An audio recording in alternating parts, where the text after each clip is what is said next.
on helping the survivors. I ran towards my family, but everything was under the rubble. The US Supreme Court strikes down New York's law restricting the right to carry weapons in public. It's a landmark ruling expanding the right of Americans to bear arms. Capitol riot inquiry. Here's how Donald Trump put pressure on the Justice Department to overturn his election defeat.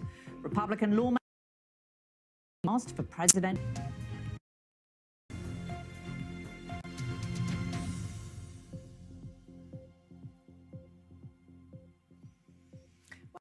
News America on PBS and around the globe. We begin tonight in Afghanistan, where Taliban officials say the main search for survivors from the devastating earthquake is thought to have been killed in the remote southeast of the country. Relief efforts have been hampered by the destruction of roads. Entire villages have been dead. Our Afghanistan correspondent, Secunda Kamani, reports from the worst-hit area. Is now responsible for his 5 grandchildren. 2 of his sons and his daughter were killed in the earthquake. The United States Supreme Court said today that law-abiding Americans generally have a right to carry a handgun outside the home, in a major expansion of the right to bear arms in America. This landmark ruling struck down a law in New York that limited people's right to carry concealed weapons in public. The justices ruled that this law violated the constitutional right to bear arms. The ruling comes after recent mass shootings in the United States have led to calls for stricter gun controls. Well, let's go to our correspondent, Neda Tawfiq, who's in New York. And Neda, what is the impact of this ruling going to be, not only in New York, but in other states that make it really difficult for you to carry a concealed weapon in public? Yeah, well, Laura, the concern here in New York by officials is that it will mean more guns in the street. I mean, the New York Mayor Eric Adams said when he spoke to his team asking about the threat level here from a 1 to 10, they put it at a 10. We have here in the city a surge in gun crime. It's a central platform of this mayor to tamp down on that.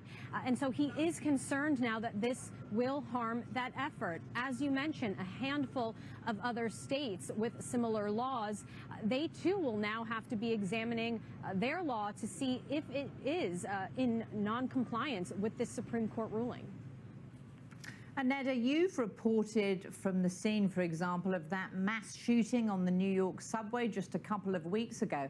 Are we now going to have a situation where potentially more New Yorkers are able to carry concealed weapons in public because they have a right to self-defense? Yeah, well, Laura, look, the Supreme Court made clear that this ruling doesn't prevent New Yorkers from having to get that proper license, that states can deem certain parts of the city as sensitive areas like the subway, like Times Square.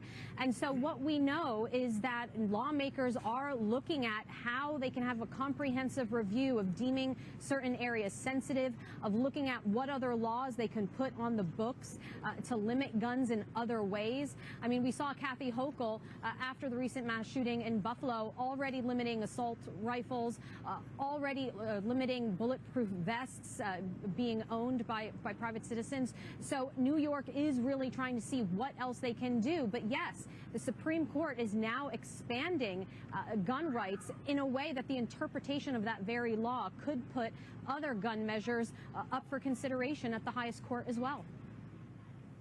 And Neda, is the Supreme Court ruling by these justices, who are appointed for life, is it at odds with what public opinion polling shows the opinion of Americans is on gun restrictions?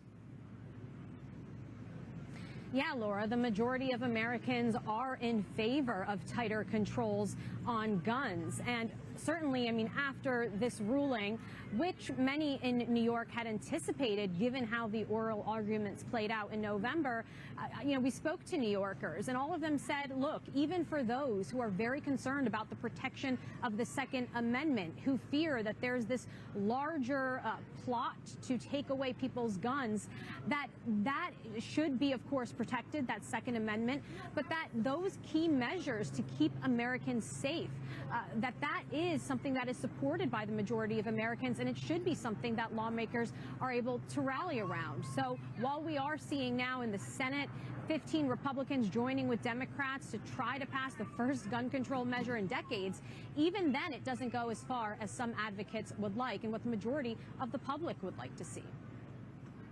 Neda Tawfik, thank you. Well, as Neda was saying just there, as the Supreme Court issued that ruling, making it harder for states to place limits on who can carry guns, here in Washington, in response to the recent mass shootings, US senators are racing to pass a new gun safety law.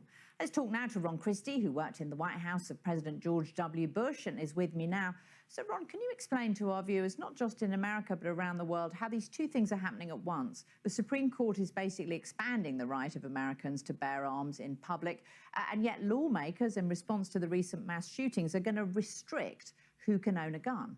Well, good evening to you, Laura. I think what we saw today with the Supreme Court in a 6-3 majority opinion is the Supreme Court said, New York, you cannot infringe the ability of people in certain circumstances to own a firearm. Our Second Amendment to our Constitution is very clear that citizens shall not have their ability, their rights, to be infringed upon by the government. And that's one thing I think that your viewers around the world need to understand, is that it's the government has the burden, not the citizen, about their ability to bear arms. So there's one thing there.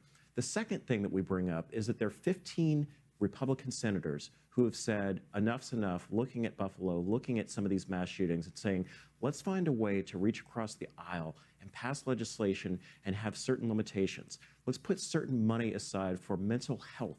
Let's try to find a way to mitigate the violence. So it's interesting, as Neda just mentioned in the last segment, that overwhelming numbers of Americans support having certain restrictions, but the Supreme Court today said, we're going to expand the Second Amendment, not restrict it.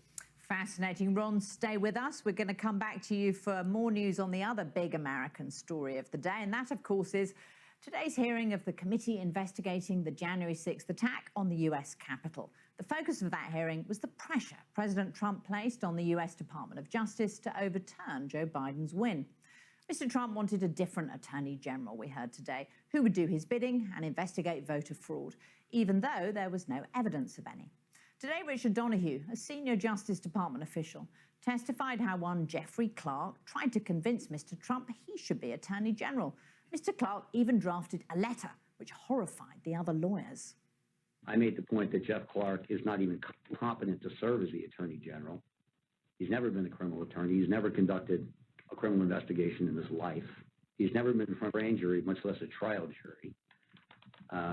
And he kind of retorted by saying, well, I've done a lot of very complicated appeals and civil litigation, environmental litigation, and things like that. And I said, that's right, you're an environmental lawyer. How about you go back to your office and we'll call you when there's an oil spill? And Pat Cipollone weighed in at one point, I remember saying, you know, that letter that this guy wants to send, that letter is a murder-suicide pact. It's going to damage everyone who touches it.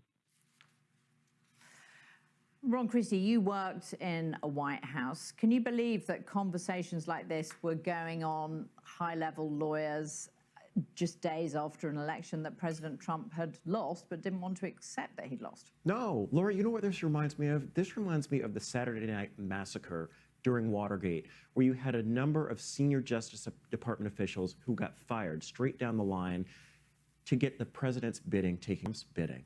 I have not seen anything like this in the last 50 years. I don't think American Justice Department, those conversations should never have taken place. The committee also heard today that there were Republican lawmakers who were in some way supportive of this scheme, who after January the 6th asked for presidential pardons. That's not the greatest look in the world, is it, Rob? No, it's not.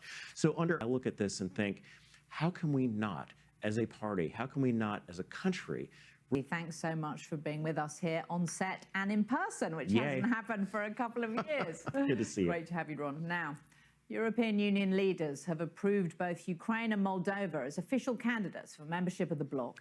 Ukraine's President Volodymyr Zelensky hailed the decision as a unique and historic moment. And France's President Emmanuel Macron said it sent a very strong signal to Russia. Meanwhile, speaking earlier today, the head of the European Council, the body which oversees the EU, also called the move historic. We have decided